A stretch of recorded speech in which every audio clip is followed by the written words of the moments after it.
full vetting of the options.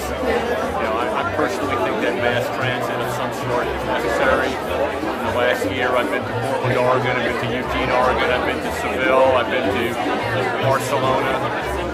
So I've been around the city, and we can't continue to rely upon cars. Bikes aren't going to work. People aren't walking as far as they need to walk. I think the way to sell this is to say, without it, where are we without it? And at that point, what are the demographics of the people? We're an aging population. We're all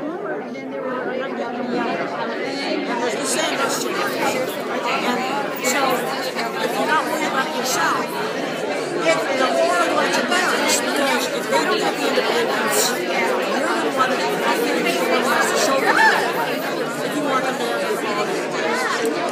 So that's kind of what it comes down to me. It's like everybody is scared of change, and I understand that.